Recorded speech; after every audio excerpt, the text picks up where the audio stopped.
Hey guys, how's it going? Yeah, good. Just showing body on video. Yeah, Recording as well. That's great. That way everyone's got their own record of it and there's no confusion about who said what or whatever. It's just a friendly visit, not in any trouble or anything, but we just had some reports in relation to some videos you posted and some visits to Susan Tebbleman's office. In relation Yeah, I went to my local member's office to complain about, I don't think she's taking a strong enough stance on the issue of genocide. Mm-hmm. You know, it's in the Labor Party's charter or whatever, their annual conference. They're meant to be supporting human rights and they're meant to be giving, you know, pardon me, I have a hard time not swearing when I talk about this stuff. You can swear, that's fine. Well, I don't know. I've got in trouble with the cops before for swearing, so... No, we're on your property here, that's yeah. As long as you're not yelling in the street, that's probably Yeah, well, just to be clear, I'm not giving you any permission to go inside my house, and yeah, I don't want to do that. I just while we're discussing where we are or whatever, yeah. So I mean, what's up? What do you guys? It was just a chat, obviously, just in relation to that. Like I said, just a friendly conversation that we just don't want you to... Are you guys carrying weapons? All police. Yeah, exactly. So two armed officers are coming to my house to have a friendly conversation. All police officers are armed. Yeah, I know. Well, I mean, yeah. Like, yes. That's right. That's right. That's what cops are, the enforcement arm of the state. So any interaction with the police officer is inherently a little bit hostile, you know? Yeah, sure. Narrating your video, can I at least let you know what Yeah, sure.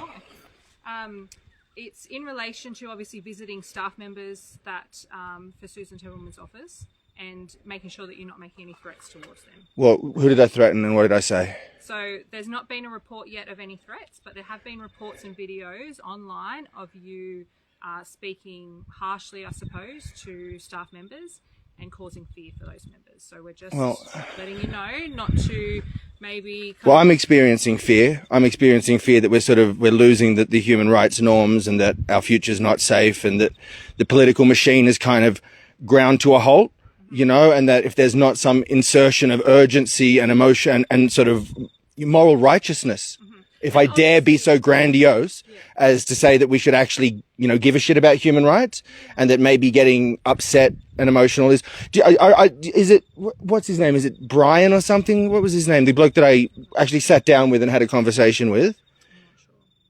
Okay. Well, there was only one person that I've actually spoken to in person at the office. And he asked me to leave before I raised my voice. Right? Because he said, I brought up what was going on. He said, I'm just an employee.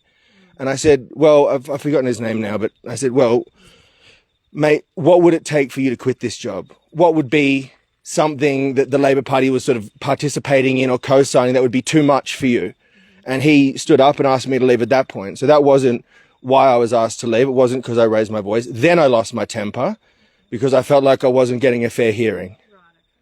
Right? So, and I do have that video. I posted it online and then people said, Austin, you should take it down because you look like a lunatic in it. And I mean, like, I guess that's the risk you take when you actually try and give a shit, isn't it? It's a very cynical world and you try and give a shit and you look like a lunatic and you get the cops called on you. Right? Yeah. So it's just obviously as a citizen, you're well within your rights to reach out to your local member.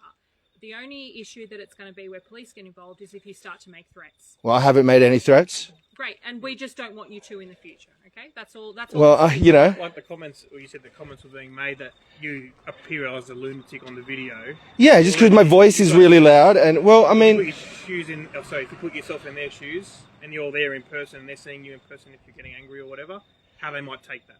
They might take it the wrong way that you're trying to intimidate them or harm them. That's all it is. Well, you know, I've never used violence. I've never initiated violence against anyone ever in my life. Yeah. And I have no intention of ever being violent, of ever initiating violence. I will defend myself. I'll defend my family.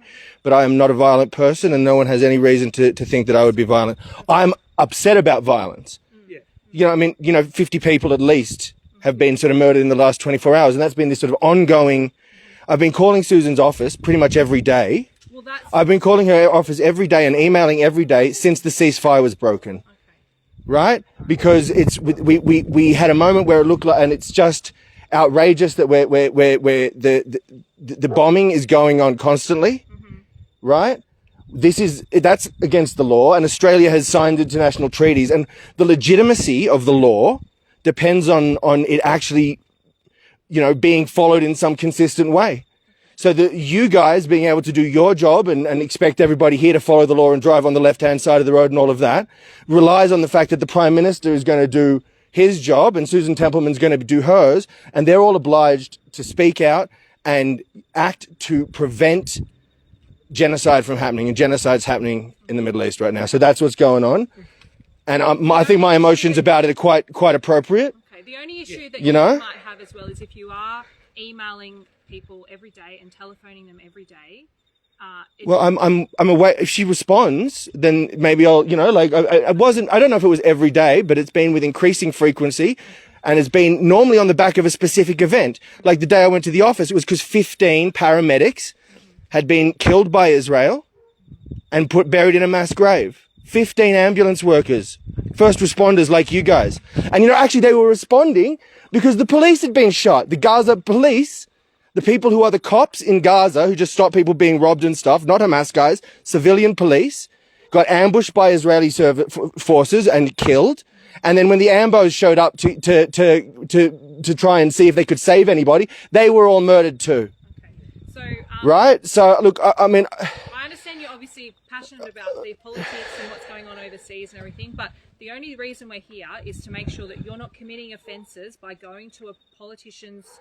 I can go to a politician's member's office and I can stand outside and I can talk to people. Let me finish. You're well within your rights to go there, but if you threaten anybody or you're threatening... I haven't threatened anybody and I'm not going to threaten anybody. If you're threatening in your behaviour by getting in people's face and intimidating them, that is an issue and that is a criminal offence that we would have to be involved in.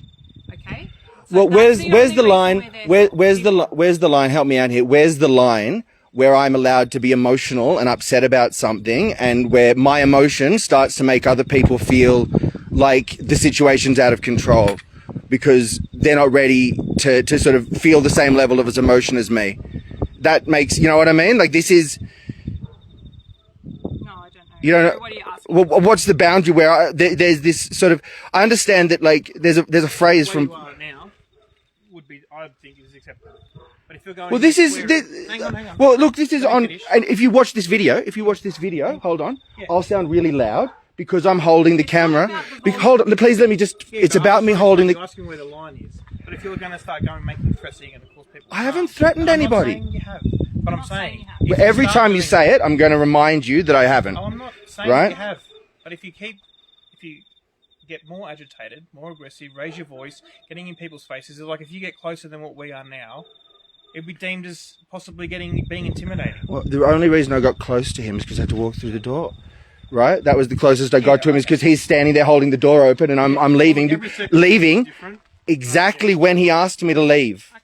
No worries. Well, we're going to right? Within 30 seconds I was out of the door. Okay, guys? All right, great. That, but just so you're aware that if obviously the election's on Saturday, so I don't know what your plans are for the next few days, but we just want to have a conversation with you to let you know that it's been brought to our attention, okay, your behaviour, and at the moment... So I thought you said there'd been no reports filed, so how was it brought to your attention? Do you mind if I... started off by telling you we've had reports made to us in relation to your behaviour and your correspondence with the staff members there.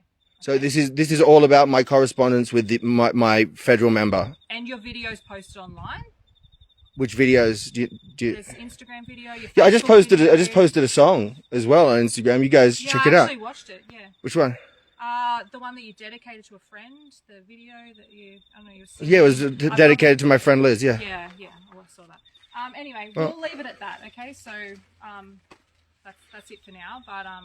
But just be mindful of your behaviour when speaking with politicians and their staff. With anyone, well, really, you don't have to be a politician. I feel like you're borderline infringing on my free speech rights when you start telling me, especially when I'm talking to a politician, right? Like, because surely the behaviour, it wouldn't matter who it's in relation to, whether it's a politician or anybody else. Okay. I said that. All right, it's just weird that a politician got mentioned, you know, and that I'm. Because This is. you've been. You're now raising your voice. You're now raising your voice. Because you're taking everything. Sorry, what was your first name? I can't. Your badge. My name is Evans, Senior Constable Evans. So you've got your little I don't want you to ticket. film my badge. That's because I don't want you to cut and edit. I'm not going to edit anything. This is all live. This is already streaming. Okay. So yeah. Perfect. So your little thing covers your first name. So I have to call you Sergeant Evans. Senior Constable Evans. Senior Constable Evans. Thanks. Have a good day, guys. Yeah, good luck with it. You guys have a really good day. Drive safely.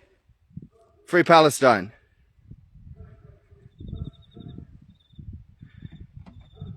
Law and order, right?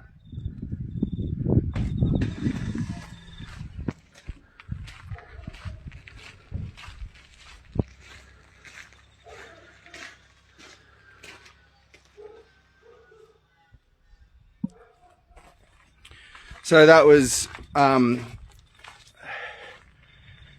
response I get from Susan Templeman's office, rather than responding to my emails or my phone calls about the war crimes happening in Palestine and, you know, how I want her to advocate for a more just foreign policy. They sent the cops round. Free Palestine.